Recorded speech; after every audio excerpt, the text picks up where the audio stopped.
Critical Blast, where pop culture gets blasted. Welcome to Cosmic Comics, Games and Collectibles, your zen of geekism. We carry comics old and new, magazines, toys, games like Pokemon, Magic, D&D. Want Godzilla, Ultraman, Star Trek, Ninja Turtles, Funko Pops? You'll find it all here. Shop our Cosmic Sound Room and pick up a record or two. Enjoy our Comic Coffee Lounge with a cup of Sasquatch coffee or a delicious menu item while geeking out over a super cool movie on our big screen. Come by and say hello to Maui. Cosmic Comic, Games and Collectibles. Superman loves us, and so will you.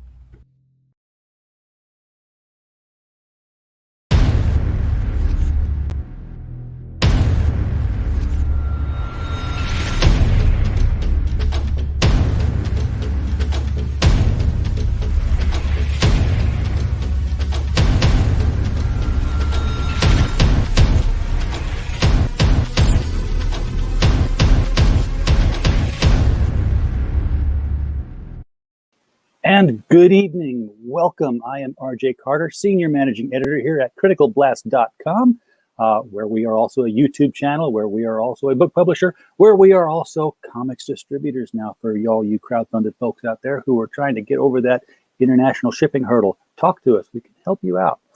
Tonight, I am so excited for this show. This is the show I've been working 3 years to get to this show. 3 years. And it's been fun every step of the way, and now it's just going to get even more fun.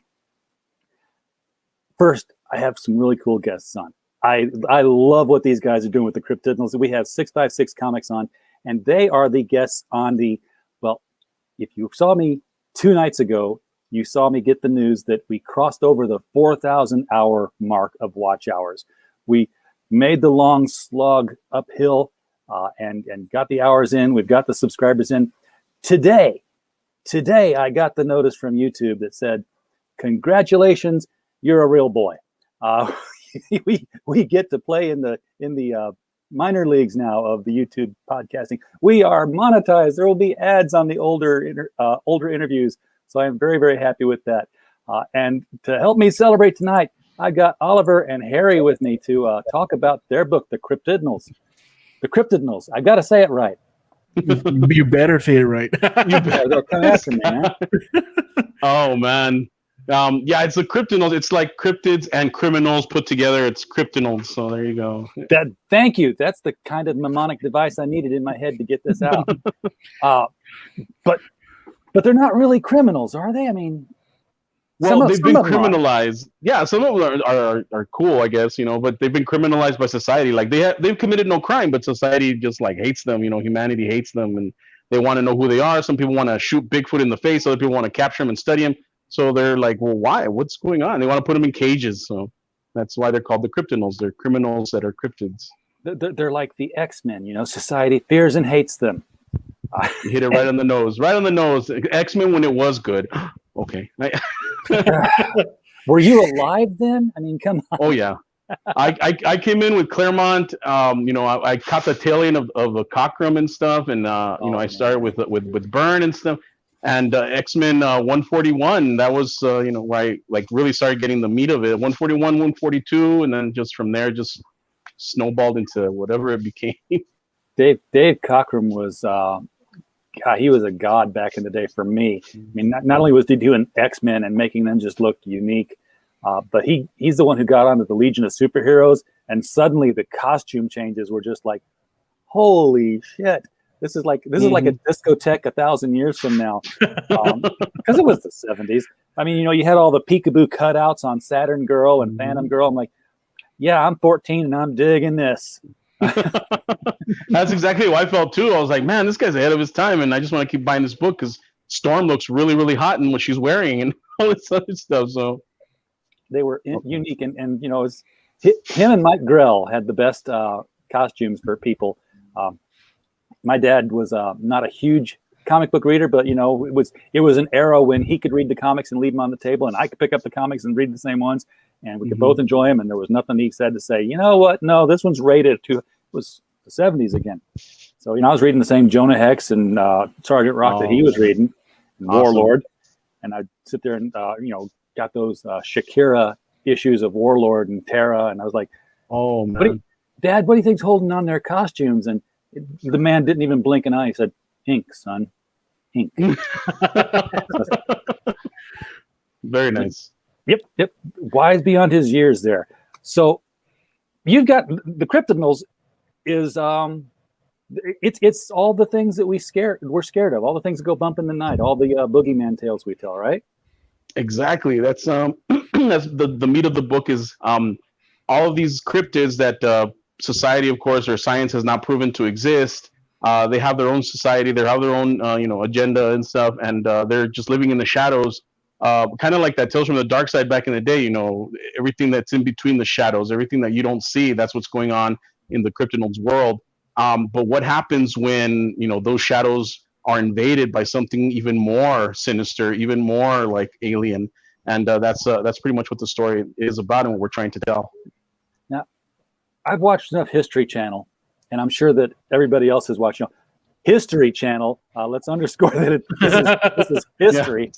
Yeah. Not to be confused with the Learning Channel, where I haven't learned anything from the Learning Channel in years. Dr. Pimple Popper, how to pop a pimple. That's all I learned from the Learning Channel. Honey Boo Boo on TLC. I'm like, what? But yeah, History Channel. If you watch that, the cryptids that are out there are Bigfoot and Bigfoot. But there's actually a lot more out there. You guys were able to research some of this stuff and find a lot. How if you were to make a who's who for your Cryptidnals, like DC did with their who's who, you gave one page to each one. How big of a book would you actually come up with? Oh man, we just tried to shove as many cryptids in there. Obscure ones, of course, that have really cool backstories. Local legends that we've grown up here, part of the country, on the border. Just oh man, we'd have a bigger book than we have. I think we have a 132-page book. I think we'd triple that or probably quadruple that if we wanted to shove as many cryptids as possible in there. Well, how did you go about researching them? I mean, it's not just like Wikipedia cryptids and follow the button down. I mean, did you find how did you find the old stories? Well, growing up, I had some experiences, I guess you could say, with La Llorona. And La Llorona, I don't know if you're familiar with that story. I'm listening. When I was a kid, in Mexican tradition, Hispanic, Latino, whatever you want to call it, they scare us with La Llorona. That's our boogeyman. That's and she's even bigger than the cucuy or whatever, and Mexican moms and grandmas and aunts and everybody are in on this because they want to keep us in line. It's a cautionary tale about this woman that she was scorned by a man and she turned around and she drowned her children in the river and murdered them, and the man rejected her, and so she tried to murder herself. She tried to kill herself, but death rejected her and she had to wander the earth seeking her children. They were lost to her, and that's why she always chants mis hijos, my children, my children. And it's a banshee. Basically, is what she is a banshee, but she has a little bit more backstory to her. The thing is this, though, everything was always told to us orally. There was nothing written down. We couldn't go to a library and check out a book on La Llorona. Everything had to be told to us orally. So that's where it began. And when I was 12 years old, I had my own Llorona experience, and that's what set me off. I'll tell the story really quickly. I know Oliver loves this story too, but true story, this happened. Back in the day, and I'm sure you remember this, when you had a satellite dish, you had to wait to a certain time of night in order to aim the satellite dish in order to receive a certain type of programming. And my brother-in-law at the time, he had a satellite dish, and he lived out in the boonies towards Clint. That's a suburb of El Paso. And he told me one weekend, I was 12, he's like, "Hey man, I got a satellite dish. You want to come over? We can watch Playboy Channel." And I'm like, "Oh my God, yes, awesome, let's do it." So, my sister made arrangements with my parents. They didn't know what was going on. I went over to their house, and their house was built in, like I said, it was on the outskirts of town, and it was built out of the garage that was connected to the main house, which was his mother's house. And the garage was all like cinder blocks. It was real drafty, but my sister tried to make it as much of a home as possible. And it was connected to the driveway. So whenever you drove up into the driveway, the lights would shine in to the front of the house. And there was this heavy wooden oak door, and the lights would come in through the cracks in the cinder blocks, like real creepy. So as soon as you walk into the room, immediately to your left, there's a door to go outside to the yard. And the reason I'm explaining this is because it comes into play. So you go into the main living room. The door immediately to your left goes out into the yard, and there's dogs back there in the backyard. So everything after that is kind of like a shotgun layout. So the living room, and then the kitchen on the side, and then the back is the main bedroom where my sister and my brother-in-law and the kids they slept. So I walk in, we set up. There's one couch against one wall, another couch against another wall, and the oak door is like right there in front of us, like we can see it, no problem. And it starts getting late. My brother-in-law's drinking. I'm like just watching, waiting. He sets up the satellite, and the Playboy channel starts. And I think around midnight or 1 a.m, that's when it starts.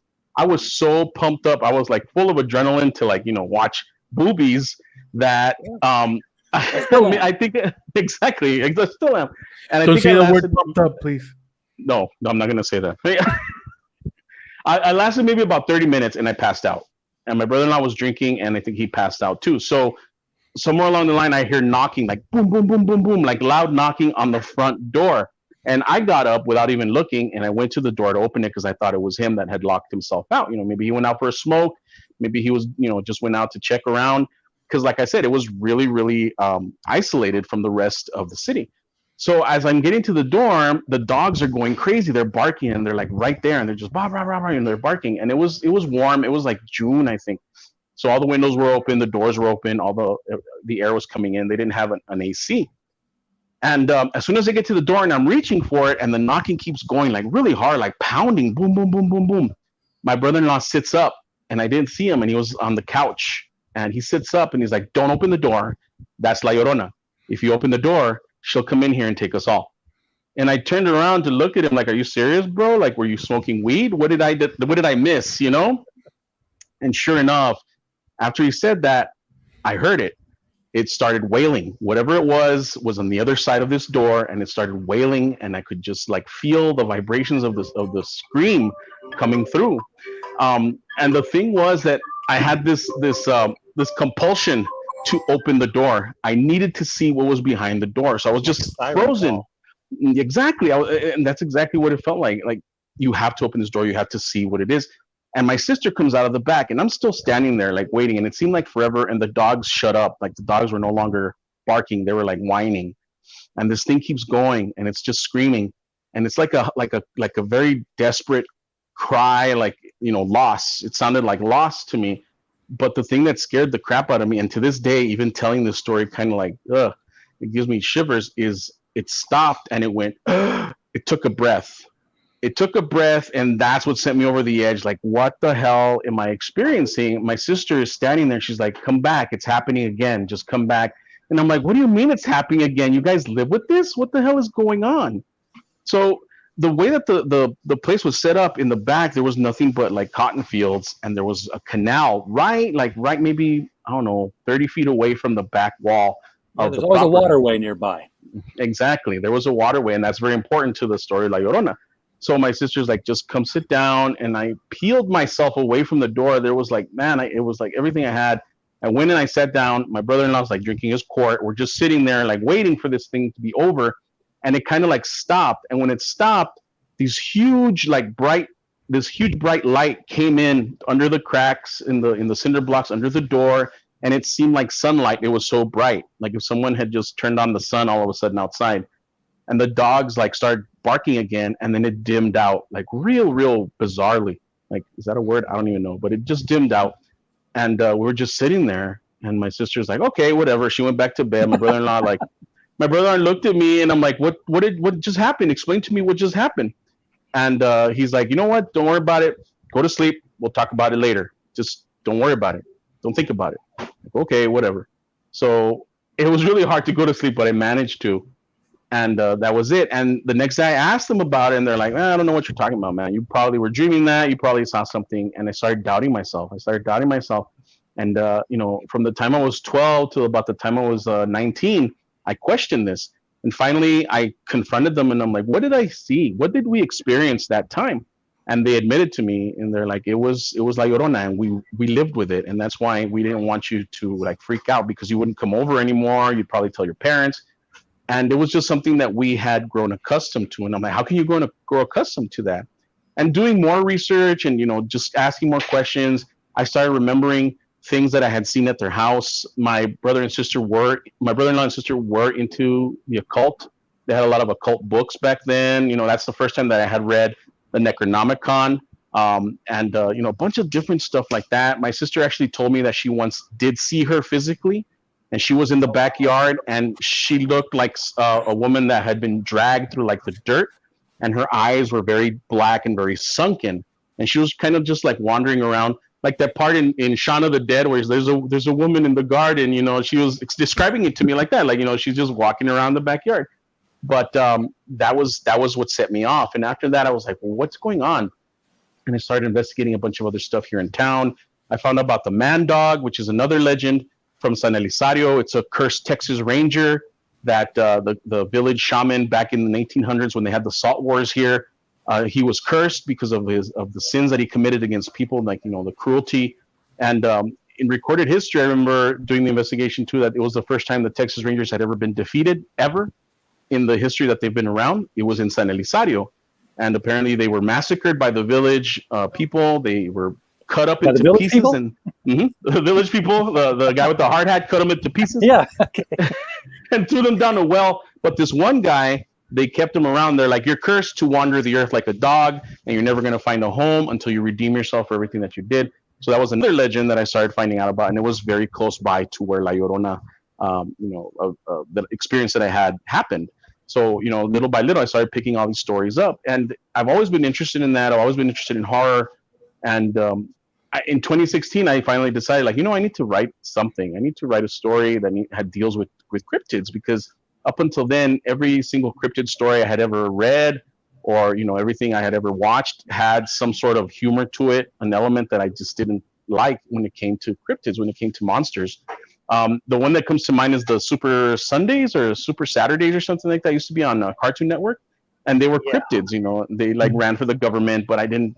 I never got into it because they had that humor aspect of it. And don't get me wrong, I try to infuse humor in whatever I write, just to break up the horror, the storytelling. But I wanted to take it to that point where it was disturbing. Where when I was growing up, these stories stayed with me, and they left me very unsettled. And I wanted to kind of showcase that with these monsters that I grew up loving. And that's pretty much where everything started, right there. Yeah, there was a period in time there.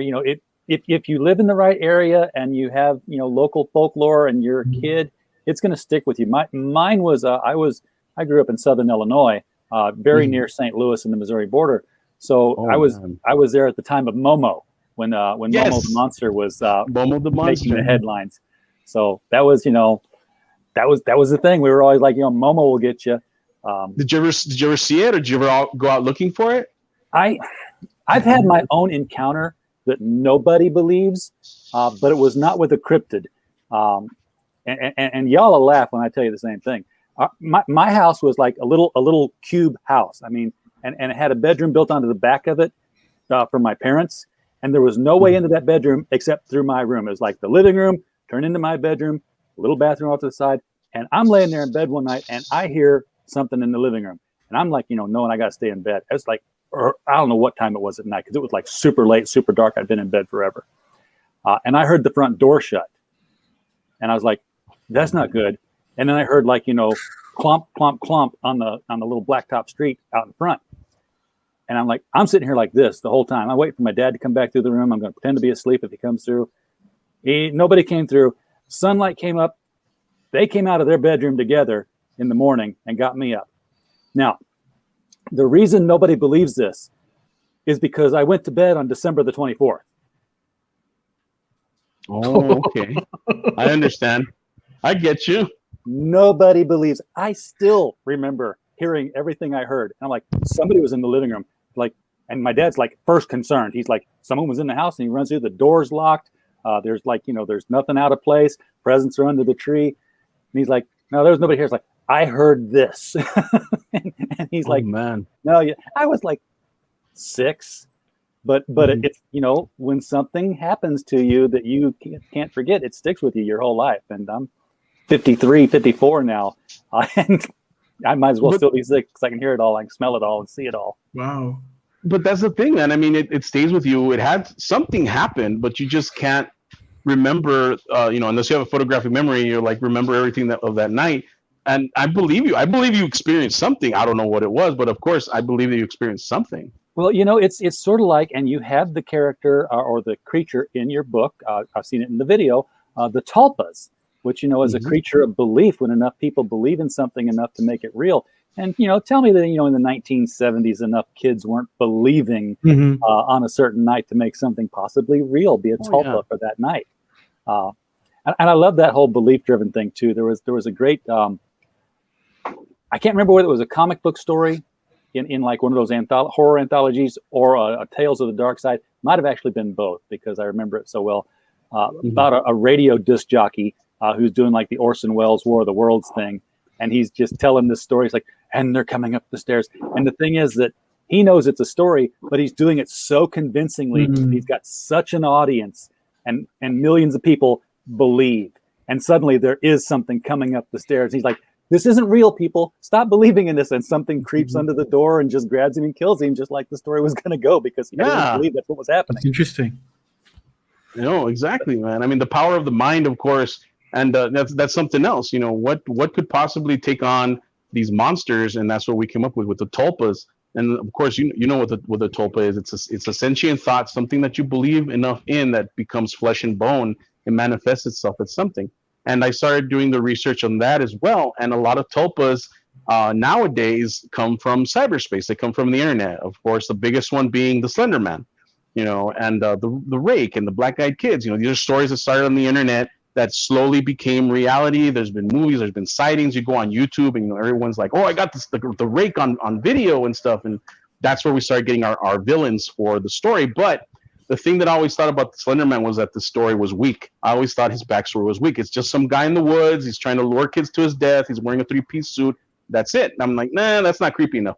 So we, once again, drew from reality, drew from literature, stuff that I had written, or rather that I had read, and injected that into the story and made him a little bit more three-dimensional as far as a villain is concerned. Yeah, I'm sure you could find probably older stories that if you read them the right way, you could say that was the Slender Man.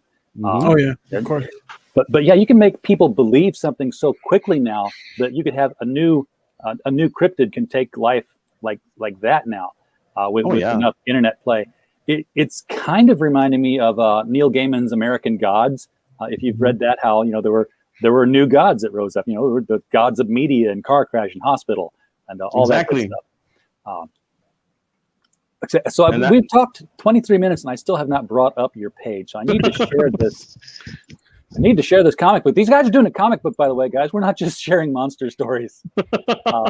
And you want to get in on this one. Definitely. And I'll start by playing the video here because, if you put enough work into making a video, they should take care of it. Actually, what I'm going to do first is I'm going to take my branding down here so that we can all see Harry because I put the book right on his face. All right, here we go.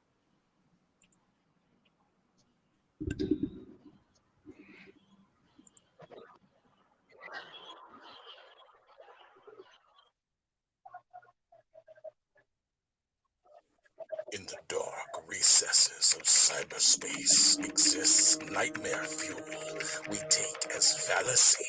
But these tales are cursed through the power of belief.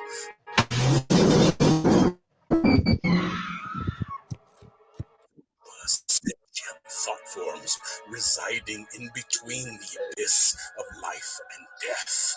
Their endgame is to destroy the only reality they know, ours. Only darkness can vanquish darkness, more rapid than the radiance of light. Enter the Cryptidnals, mythical beasts of unearthly abilities whose existence has been criminalized by humanity. The first and only line of defense against the incursion of otherworldly evil. A secret war of monsters is about to begin. Okay, that's freaking awesome. Who's the artist on this one? The artist is go ahead, Oliver. The artist is Darío Rodriguez. He's not here with us. He's tucked away in his dungeon drawing. So yeah, but my brother. Excuse me. Go ahead. Oh, sorry. But my brother, he put together the trailer. So he's that's a great trailer. I was just looking at the artwork that was being shown there, and I'm like, somebody drove themselves nuts with all that cross hatching, because it's real. I mean, you look at the cover and you got this smooth, glossy. The cover's just gorgeous, but it's a different art style than what you see on the inside. Actually, the Darío, he did the cover. He just did a pencil line work, and the colorist did everything else. So it's beautiful. Now, so what cryptids are we looking at here? I mean, whatever's got that massive paw is just scary. He's not having it. I know it's a Bigfoot, of course, and he's holding a Wendigo skull. You got the Wendigos in there. Jeez. You got the Wendigos in this cover. Actually, you can see like a dead Wendigo in the background. This is our homage. Speaking of the X-Men, this is our homage to the X-Men cover. I think it was 262, where Wolverine was crucified on the X, but instead it's the Mothman that's crucified. And there's a bunch of cryptids around him. There's like a werewolf. There's a Nosferatu. There's a harpy. I think there's a chupacabra. A bunch of different stuff in there. And this was there you go. The Flatwoods Monster. This was drawn by a local artist here in town. He's been getting a lot of recognition as of late. He's been doing a lot of work for IDW. He did some covers for The Last Ronin. His name is Raymond Gay. And I approached him to see if he wanted to do it. And he's like, as long as I get to draw the Mothman, I'll do it. And I'm like, do it, man. Do whatever you want. And this is what he came up with right here.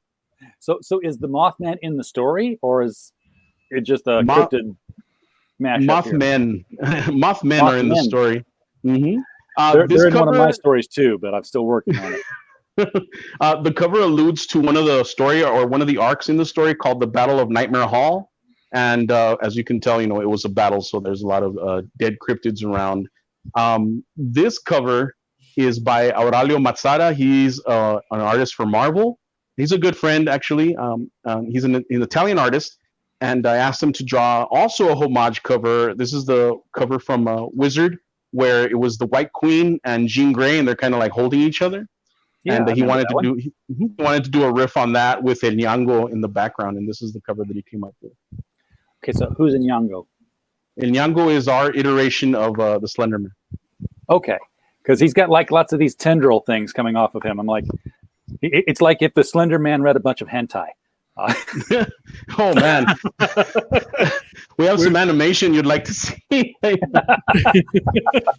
We're gonna get in trouble with that, but yeah, we'll get in trouble with that, but we'll wait on that. We'll watch that when we take it off the air. Okay, and then we get into the interior art, and again, this is like a wood carving, like it was done block printing style. I love crosshatch work. It's just it gives it just the right kind of creep factor to this, like an Addams Family factor, an Edward Gorey kind of look. There you go, perfect. That's exactly what we were going for. When I asked Dario to draw it, I was like, think Gustav Doré, think of Junji Ito, and he's like Bernie Wrightson. I'm like, yes, Bernie Wrightson, perfect. Yeah. So that's what he was riffing off also. So we've got these cryptids that are attacking people. I guess that's the what sets things off is, you've got cryptids attacking people, and you've got cryptids that are like, for whatever reason, they want to stop that. Mm-hmm. Exactly. There's like an ulterior motive to these certain monsters that are attacking people. I don't want to give away too much, but they're looking for something. And the cryptids, of course, they're also looking for something, and their paths are crossing, and they're like, well, what's going on here? What's happening? And then it starts alluding to the backstory. There's a part in the book that talks about Nightmare Hall, and Nightmare Hall is pretty much where all the cryptids come. Like they have sanctuary, kind of like in Nightbreed where they had Midian. Nightmare Hall is where all the cryptids have sanctuary. It's holy ground for them. It's sacred ground for them. And that's where Spring Hill Jack resides. But the story takes place of Nightmare Hall takes place in the past, and it explains why they are residing there. But Nightmare Hall is an actual thing. Nightmare Hall actually does exist in reality. And back in the 1970s, I don't know if you've heard of it or not. Doing your research. No, in the 1970s, according to the whatever information has come out, because there was YouTube videos of people doing testimonials about this.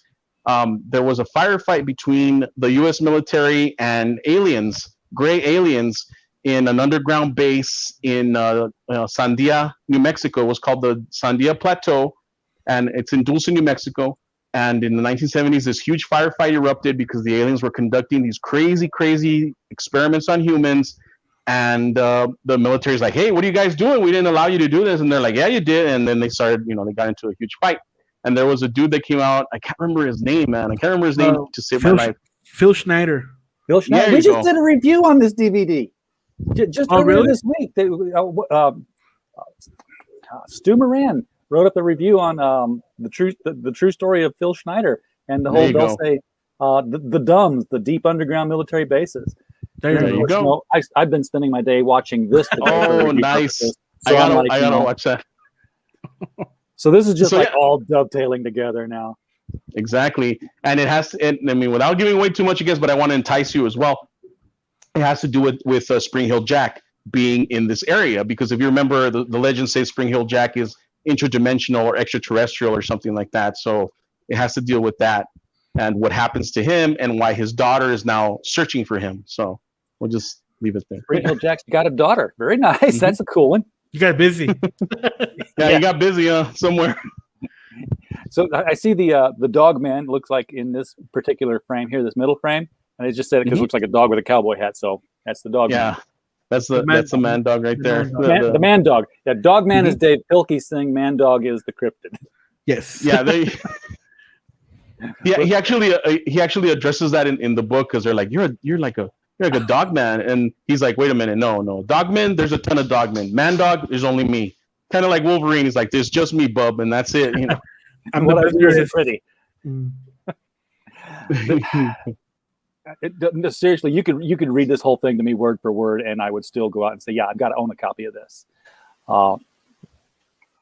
Just because I do love the whole cryptid idea, and I love this art. But you talked about, the shootout with the Greys and stuff at Nightmare Hall. So many of the cryptid sightings are actually accompanied by sightings of lights in the sky. The Falk monster. In Arkansas, there was like people saw lights in the sky, and then they saw the big hairy creature. Wow. So, are you going to allude to anything like And guess what? There's stuff that's just not on the planet. Without giving away too much, of course, yes, everything is interconnected. I've tried my hardest to make sure that everything makes sense and flows. I've been working on this since 2016. So yes, we have to make sure that everything is, how did my friend put it? Like, everything is locked up tight. There can't be any holes or anything like that. So everything connects. And yes, it does allude to that. It does allude to, these sightings of aliens, and then the cryptids are seen. And why is that happening? And everything, comes back to this one event that happened with that Nightmare Hall, the Battle of Nightmare Hall, and that comes back. It comes back to that, and it just kind of like just goes everywhere from there, from that one point. I'm just dumbfounded by how cool this whole concept is. And here, of course, we got the creepy black-eyed children, and this is. I wanted to say that this was a newer one, but I think this is actually still an old cryptid kind of sighting, the oral tradition tales. They've been around for a very long time. Yeah, no, you're correct. They've been around for a very long time, but the first time that they were documented was in the 90s. There was a news reporter from I think it was the Fort Worth area that experienced this, and he wrote about it in the paper. And that's when the sightings really started gaining momentum, and everyone was like, "Oh my God, I've seen them, and they're out there." And the way that I take it is, they're. I don't know how much you know about the black-eyed kids, but of course they're always trying to come into your home. They're always asking for permission to come in. They're like, "Let me in, let me in." So I take it as the modern Nosferatu. They're like, we want to come in, but we need your permission to come in. And then something horrible is going to happen to you. And that's how I wrote the characters of the black-eyed kids. They've got to be permitted. Now, you said you've been working on this since 2016. What was your original plan in 2016? I mean, did you want it to be a comic book, or you wanted to write a novel or a movie treatment? Originally, I wanted to do a comic. A buddy of mine and I were driving around one day, and we were just pitching ideas to each other. He worked in the industry. I don't know if he's still doing any work now. I kind of lost touch with him. But we were driving around one day, and we're just pitching ideas back and forth, and this and that. And I pitched him an idea, and it kind of like really, really changed from the original pitch that I gave him. But he liked it, and he's like, "No, we should do something. We should do something." So the original pitch idea was, it was a government agency that would hire this team of cryptids to go across the world and steal these artifacts, these paranormal artifacts, and bring them back to them. Like, they were supposed to go and steal the Spear of Destiny and the Crown of Christ, and all this stuff. And he's like, "Wow, that sounds really cool." And then we were making fun of it, and we're like, "Yeah, and the Loch Ness monster will sit in a giant like pool, and he'll have like telepathic powers." And I'm like, yeah. So we started going from there. But then I started kind of like thinking about all these other shows that I had watched, all these other stuff that I had read. And I'm like, no, I don't want the comic to be like that. So slowly but surely it started evolving into something else. You didn't want the Justice League of Cryptids. Exactly. There you go. I didn't want it to do that. I wanted the X-Men. I didn't want the Justice League. So, and interestingly enough, I approached Dario before I approached 656. I asked Dario, like, "Hey man, would you want to draw this?" And this was right up his alley. He's like, "I love drawing monsters. As long as you put dinosaurs in it, I'll do it." I'm like, "Sold. There'll be dinosaurs in it some way, somehow. I'll put dinosaurs in it." And he started drawing it. And from those pages to these pages, it's like night and day, man. It's crazy. The original pages that we did a 6-page treatment. We were supposed to pitch it to Alterna. And when we sent it off, and it was in color too, when we sent it off, that's when Peter had his issues that he got swatted. A bunch of stuff happened to him. Yeah. And the pages were lost. He never got them. So we're like, oh, crap, what do we do? And we went and we told Oliver, and Oliver was like, "What are you doing? Why didn't you come to me? Why didn't you come to us? We could have done this correctly, like right." And I'm like, "Well, what are you saying, man? Our stuff isn't good." And he's like, "First things first, the color's got to go." And I'm like, "What do you mean?" And we like argued for a week back and forth about color. Like, I wanted color. He's like, "No." And this is coming from a colorist. He's a colorist, and he's like, "No color."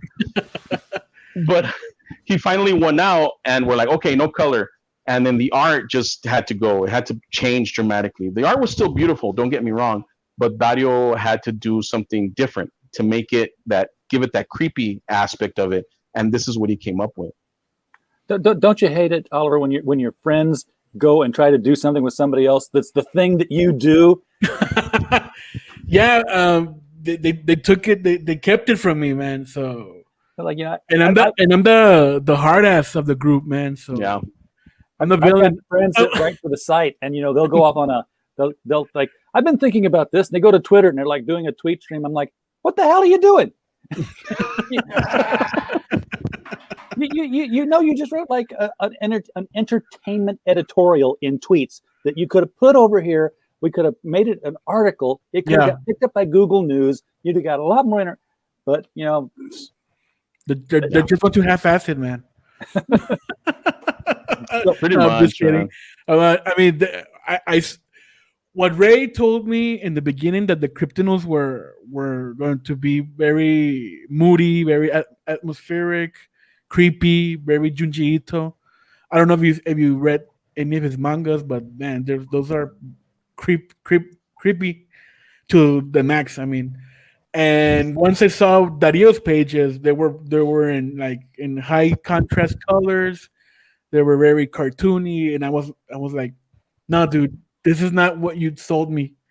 So we gotta do it again, man. And I feel sorry for Peter if he saw these pages, but damn. So yeah, I told these guys, let's go again, man, and let's crowdfund it, man. Let's go on our own, man. So I'm looking at the page here. This Kid Cthulhu. Yeah. This is literally Cthulhu who came over and got merged with a child. Yes, exactly. I love it. Yeah, everybody could carry their own book. I was trying to make sure that everything, as far as the backstories for each character, was solid, and everyone could possibly carry their own book. And Kid Cthulhu, everyone's really liking him. Yeah, well, don't rule that out. I mean, you could have your entire cryptid cinematic universe, or whatever you want to call it. Start with the gang, and then start trick. It's the opposite of what they did with Marvel. Introduce them all at once and then bring them together. Here's the group, and now we'll do individual stories. Hey, if you know anybody that's looking, Netflix, whoever, send them our way, man. And there you go. Yeah, but I meant as a comic book. You could have like a Cryptidnals imprint. That goes without question. We want to continue this, and I already booked Dario for 2023 to do a follow-up for this. We left ourselves enough wiggle room at the end so that we could do a sequel to it. And Dario's like, yeah, okay, no problem. And I'm giving him like another year and a half, so he can do other work, other stuff that he wants to do. Because I'm pretty sure that it's already happening. Dario's going to start getting a lot of work. A lot of people are going to want his art to be in their book. So I'm like, dude, you're going to get work, man. Just wait. It's gonna pile up. So Oliver, let me ask you this: without crowdfunding being a thing, is there a Cryptidnals? It's hard because we usually get our funding by grants over here in Mexico. Okay. And maybe if we can sell the Llorona aspect of it, like something cultural and all that, maybe we could get funding for it. But I guess it would have to be more how do you say it? A little bit more academic, more simple. I don't know, something like that. But I guess crowdfunding was a way to go, man. I mean, that's where we can get to tell our story, whatever we want to tell. Yeah, there's just been, with the advent of crowdfunding, there have been just so many new talents that pop out that I don't know we'd have ever seen if we'd have stuck with the traditional model. Which was, if you couldn't get into the big two, you could do your own imprint and something, but if Diamond wouldn't carry you, then you still weren't going anywhere. So big deal. You printed a bunch of books. They're sitting in your garage. And another thing, if there wasn't the crowdfunding route, we wouldn't do a 132-page graphic novel. It would have been only like 24 pages. Yeah, it would have been a floppy. And floppy, and maybe if we're lucky, we'll print number 2, because that's like kind of like the indie curse, you get stuck with issues 1 and that's it. No, Ray, that's what happened to a lot of people. That's what's happened to a lot of people here in town. They always come out swinging, and they're like, issue 1, issue 2's in the bag, we're ready to go, and issue 1 doesn't go out over well, and they get stuck in day to day, and issue 2 never materializes. And it's really sad because a lot of these stories are really, really good, and they're really well executed, and they don't come to fruition. Well, crowdfunding kind of takes care of that now, so you don't go into the hole too much. If you're a writer crowdfunding and you got to pay an artist, you throw your whole bankroll at the artist because he gets paid up front, and then you hope you make it back. Exactly. Comics is a business where you spend a couple of thousand to only lose a couple of hundred sometimes. Hopefully, you guys are past that. You're past your funding bonus. I hope that means that you've actually got what you need and that you weren't underselling yourself. And we could we just the basic. No, we can go by, but if we have more, that would be better. Well, let's get you more. Hopefully, so that'd be awesome. And you mentioned the page count. Yeah, this is 132 pages, and you're only asking $25 for this. I'm guessing this is a perfect bound paperback. It's got to be that's. I know what 132 pages looks like. I think. I just got this. Oh, it must be that's awesome. Oh, nice. And it's pretty thick, but I don't think it's quite 132 pages. And I paid about the same for that. And by the way, I love this. And boy, wouldn't it be cool if the Monster Doctor had to intervene in a meeting of the Cryptidnals? Just saying. That'd be cool. We could, if you know Von Klaus, tell him about that. Definitely. Yeah. I know. We've talked. I'm not going to say he's like my best friend or anything. We were on Mark Polton's stream a couple of days ago, and we just planted the seed of probably a graveyard shift and Cryptidnals crossover. Oh, yeah. We don't know yet, right? We just like, Yeah. hey, just saying, man. We're just saying, man, just leaving it out there. And he's like, that'd be a great idea. And we're like, we don't okay, want to cool. put you in the spot or anything. That's the other thing that all of this allows is like, you don't have the corporate lawyers getting in the way of trademarks and everything's like, well, we can have Spider-Man and Superman in the same book, but neither can beat the other and say that they're a better character than the other. Yeah, I mean, and I guess only in CG this happens, no? The crossovers, people lending their characters for variant covers and all that. So that's very awesome. I dig that. Yeah, lending their characters out and for covers, but then also like my Monster MD. Mm-hmm. I've got this Monster MD versus Shinobi Sasquatch. That is so cool, man. I love it.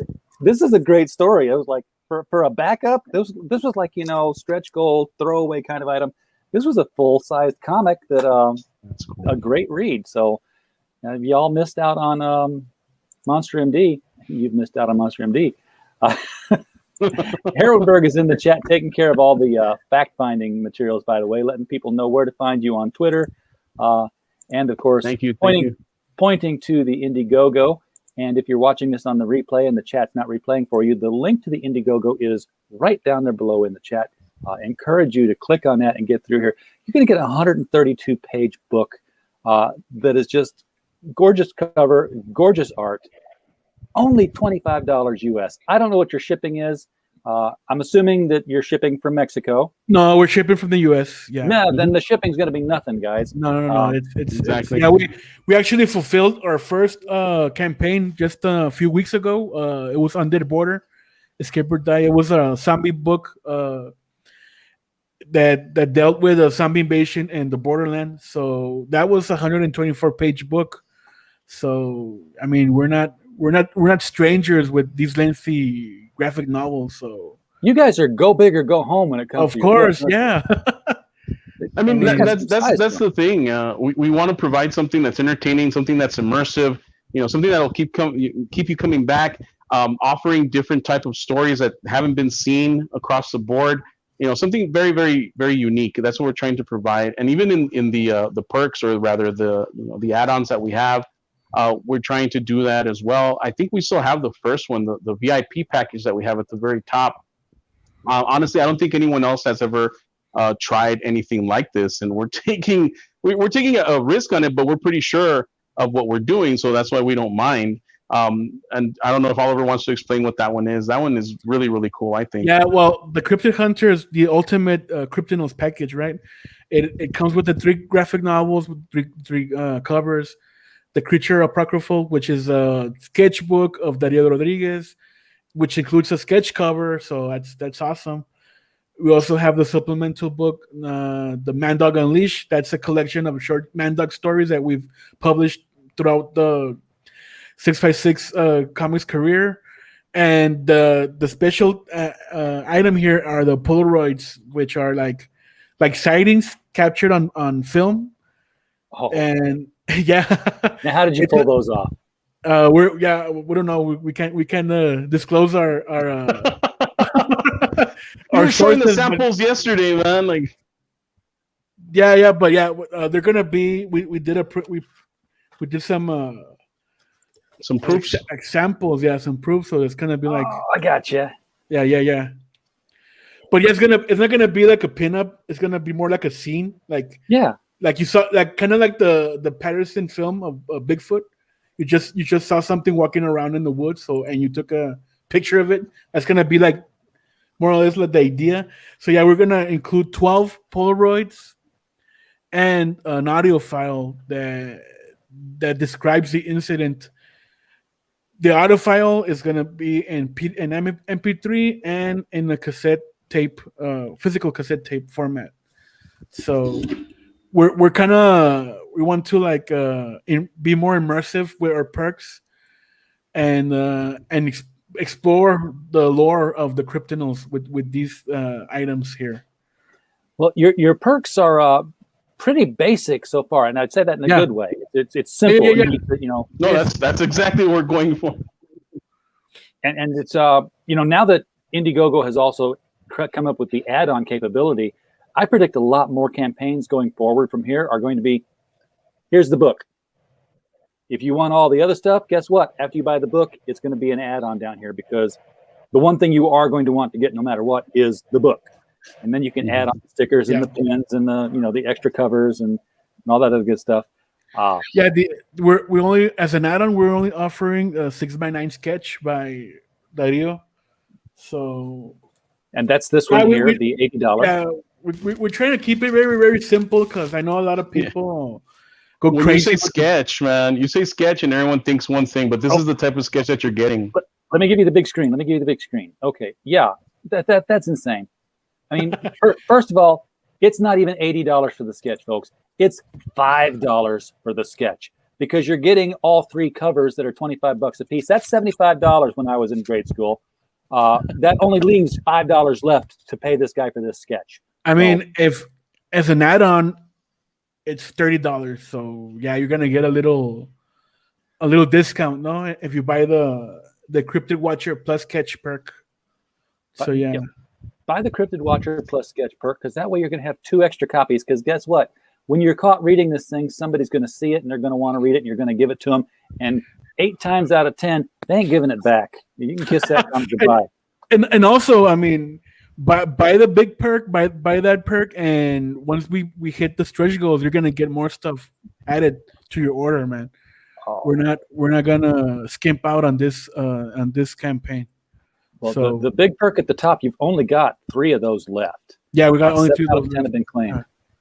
So if you don't want to spend 200, maybe you have 80, and if we reach the stretch goals, you're gonna get the Polaroids, you're gonna get the Man Dog supplemental, the sketchbook. I mean, yeah, it's gonna keep adding on. It's gonna keep adding on.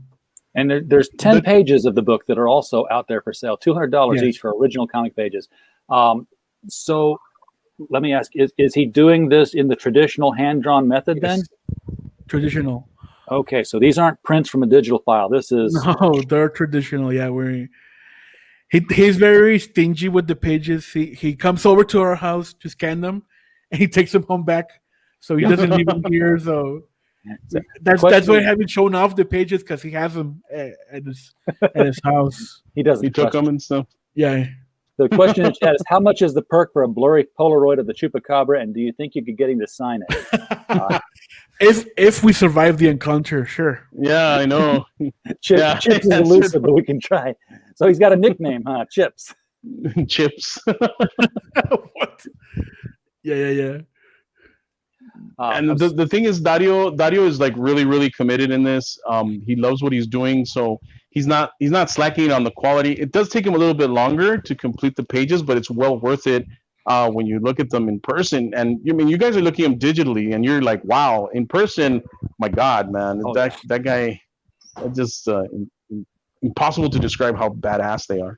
I can only imagine. Now, you got the Creature Apocryphal here, which is one of the add-ons. One of the bonuses. It says sketch cover.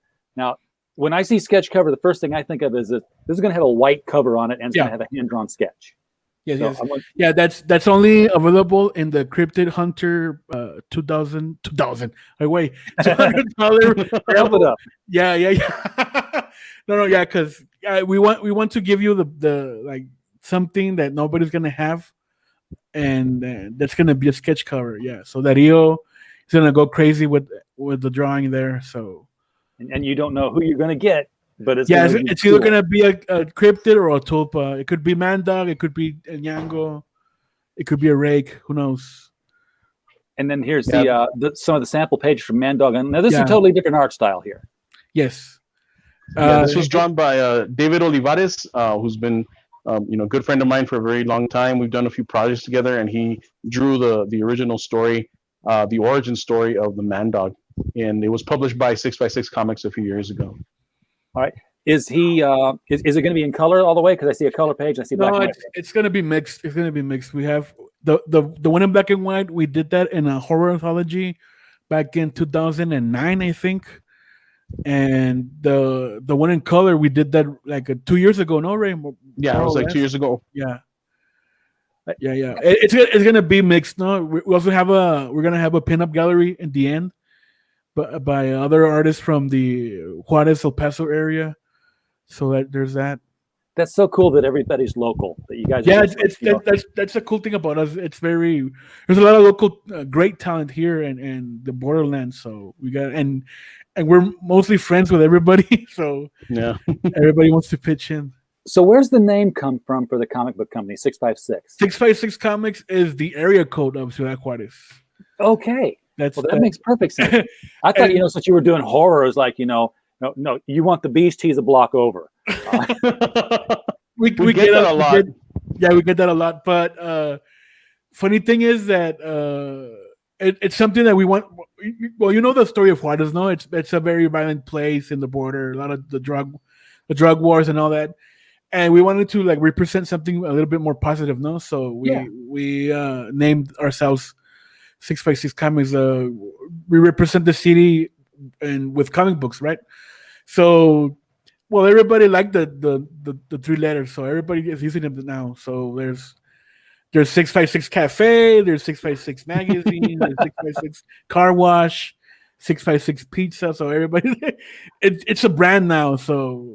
We got it first. You got it first. I should have guessed. Anytime you see 3 numbers, it's always the area code. It's an area code. Like I was wearing Levi's 501 jeans, and I didn't know why it was ever called that until I moved to Little Rock for a while, and I passed by the Levi's back, and I'm like, oh yeah, I'm in the 501 area code, and there they are. So make perfect sense. Where do you find cassette tapes in 2021? We know people here locally. That's another cool thing. They're actually friends of ours. Well, first time my brother, so they do like limited run, small amounts of cassettes. So it's pretty cool, man. And that idea, my brother came up with it. So we should offer a physical cassette tape, kind of like we want to emulate the scene from Evil Dead 2, no? When Ash goes into the cabin and they push the play button on the reel-to-reel player, and we hear Dr. Novi's notes and how he killed his wife and all that stuff. So yeah, it's kind of like the vibe we're going with right now. Now, if people start playing this tape and ending up dead somewhere within 24 hours, we have nothing to do with it. Yeah. We're gonna put a disclaimer on it and be like, hey, whatever you guys do. It's funny that you say that because on another stream, I can't remember which stream it was, but people were like, yeah, if you guys hit 10K, you should do a seance. I'm like, what? It's like, I don't think we want to do it. Or what was the other one? The Ouija boards? Like, guys should do limited edition Ouija boards. And we're like, no, I don't know about that. Like, a live stream Ouija board play. That was it. A live seance, streaming seance. So. Oh man, that would be. I don't know about that. That could be either really creepy or really a bust. It's like, yeah, we played with it. Nothing happened. Of course, you can get the 6x9 add-on sketch here by Dario. Yes. Stretch goals. So you hit 5,000. Everybody's going to get the 4 Polaroids. Yes. So how many Polaroids are in the $200 pack? 12. Yeah, we're gonna the stretch goals are going to add up all those 12 Polaroids. So everybody, if we reach the stretch goals, everybody is gonna get their own Polaroids. But if you want them like now, back the Cryptid Hunter perk. Gotcha. You get those 12. Everyone's going to get this. So basically, if everybody, if you get to the 9,000, and let's do that. Let's get to 9,000. Hell yeah! Everybody's going to get the $200 perk, even if they didn't spend the $200 on it. Yes and no. Yes and no. Okay. Yes. Because if I spent $200 on it and everybody got it, I might be a little pissed. Well, we have a solution for that. So if you buy the Cryptid Hunter, you get some of the stuff that no one else gets because it's the VIP, of course. You're going to get both sets of the sketchbooks, the sketch cover and the regular cover. You're going to get both covers for the Man Dog Unleashed because that's one of the stretch goals as well. And for the Man Dog Unleashed, the original cover is going to be by David Olivares, who is the original artist, and the actual cover for the perks or for the stretch goals is going to be a very well-known artist from CG that we have not revealed as of yet, but the cover has already been drawn. So you get that, and also, of course, you get the cassette. Nobody else is going to get the cassette except those that sign up for the Cryptid Hunter, and also some other stuff that we haven't revealed yet. So yes. My money's on Preston Acevedo as your guest artist because he does everybody's covers. So. Probably, maybe. It's a possibility. He's like a tulpa, you talk about him, he's going to manifest himself, and he's going to show up all those. If we say show up with his cowboy hat. If we say his name 2 more times, he shows up in the stream. Uh-oh. With pencil. Yeah. I'm looking. Now that's a...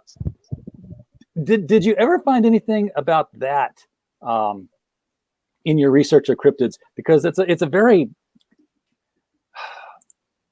No adult ever told me about Bloody Mary when I was a kid. But the kids instinctively always seem to know these stories. And it's like, you go into the bathroom in the middle of the night and you turn all the lights off and you look in the mirror and you say Bloody Mary 3 times and she appears behind you and you die, which is pretty good incentive not to do it. So I would wonder how anybody would ever know, that that's what happened, because, what happened? I went in there and said it 3 times and she killed me. What? I remember. Go ahead. I remember in elementary school that rumor got spread around, and a bunch of us, well, not me because I'm a scaredy cat, went to the boys' bathroom and did the whole Bloody Mary ritual. I don't know what is it. Turn up the lights off and splash water in the mirror and all that. Yeah, it differs I don't know. Yeah, and apparently some weird stuff happened because the people saw lights around the bathroom and noises, and the stalls were like slamming shut and all that. Oh shit! But yeah, man. But they ran out the bathroom like crazy, man. And that was it. They didn't play that again. So that was it for them. We have so many of these cool stuff. I mean, that's why this is a thing. Because we have these stories that have persisted through, not just like, from since we were kids, but like from since our great grandparents were kids. And they don't go away, and they continue to be seen and relevant in some aspect. I almost asked this, I almost asked the whole Fox Mulder thing. Do you believe in any of the cryptids? But you've already told your La Llorona story, so obviously you do believe in La Llorona. You mentioned that your brother and his wife had these occult books in there. That's another thing that you see in a lot of these stories, is that these occult-like creatures are drawn to people who are interested in the occult. So for people who say, well, I've never seen a Bigfoot, well, or I've never seen this or that, maybe because you're not interested and it's not, making that psychic spiritual connection to you. Exactly. And that's the thing. I'm sorry, go ahead. No, sorry. You there was a Bigfoot sighting, no? An encounter in El Paso recently?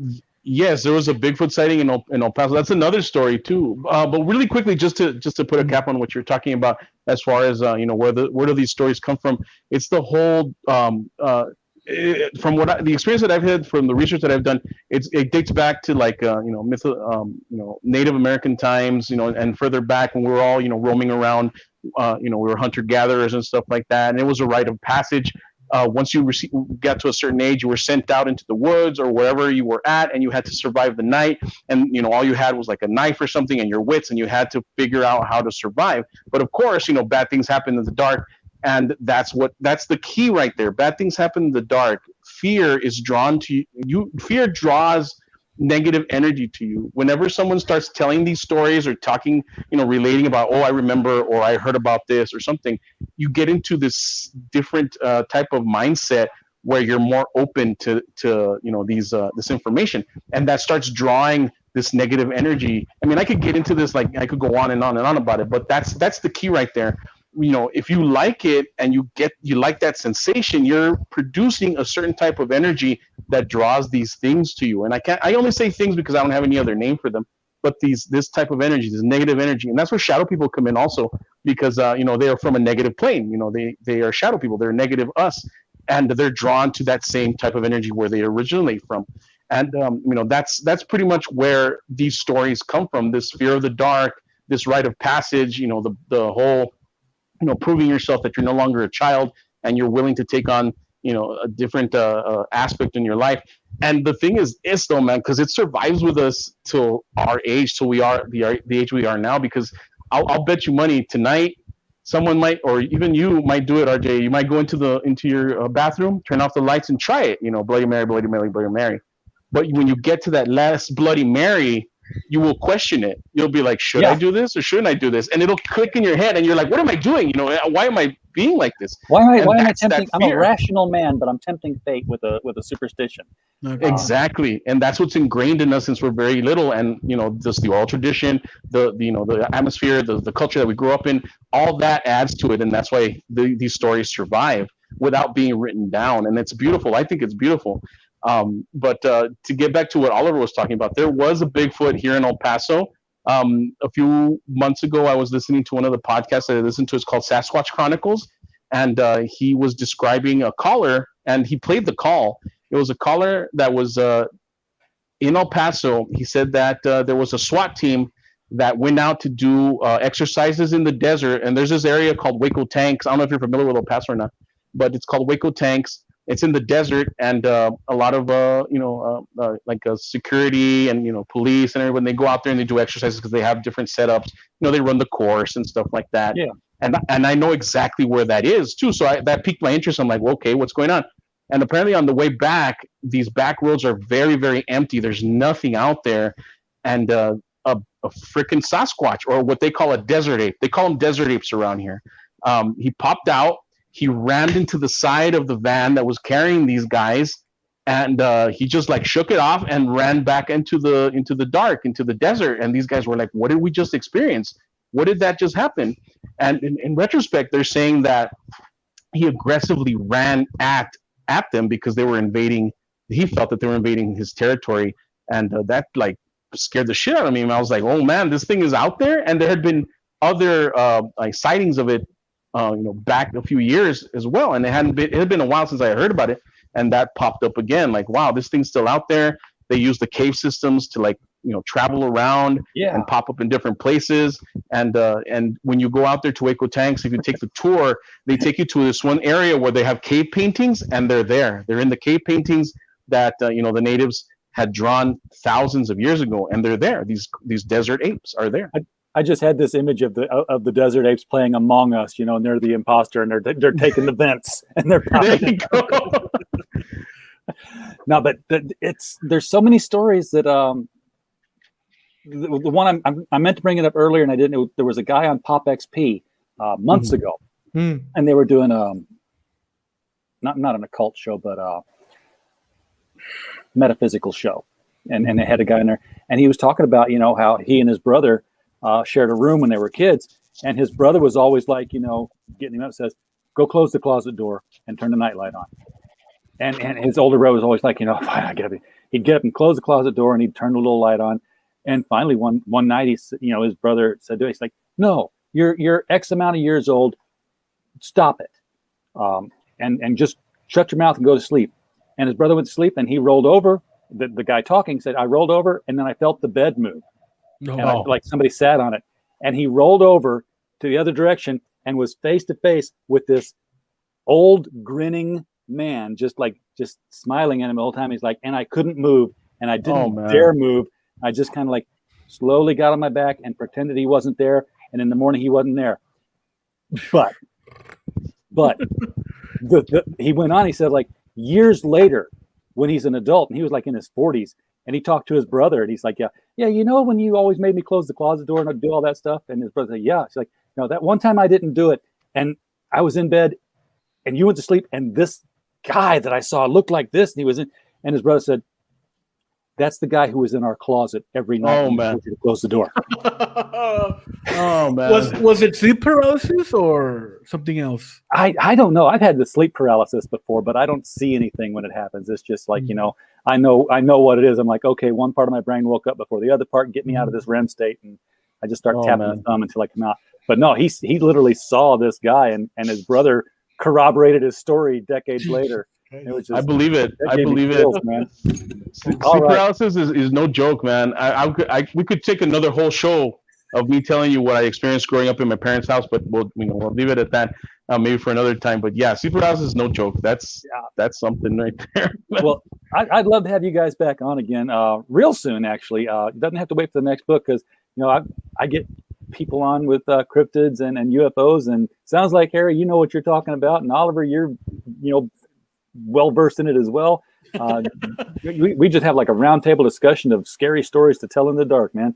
Oh, that'd be awesome. I would love that. All right, but for now, I am going to let you go. I appreciate your time, folks in the chat. If you are watching this on the replay, the link, I was getting lost because I was clicking on stuff that wasn't happening. The link to the Cryptidnals is in the description below. Please do hit that. Go to Indiegogo. There's still 22 days left. Is that your first 30?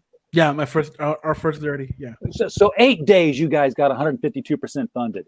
You've got to be feeling very, very proud of that. We actually got funded the first 4 hours of the campaign. So thanks to Shay and Michael Bancroft, or Pepito Bancrofto. Pepito Bancroft, man. You got the Bancroft bump out of it. So I haven't refreshed the page since we've reloaded it here. I'm scared to do so because it's okay. 4580. Wait a second. We're so good. 4530. No, we didn't move, but it did not move. There's still time. I did absolutely nothing for you guys. I apologize. That's okay. No, you're good. We did plenty because we got to talk to you about this stuff and know that you're passionate about it as well, and that's awesome. That's always like-minded people. I love meeting them. Well, this is my new passion project until you guys are delivered. Now I pick one like every month, and this one's it. So I'll be retweeting this one and backing this one. So guys, thank you so much for coming on. Everybody in the chat, appreciate you being here. We don't have a show without you. You're the reason why we've come as far as we have. And as always, we just hope you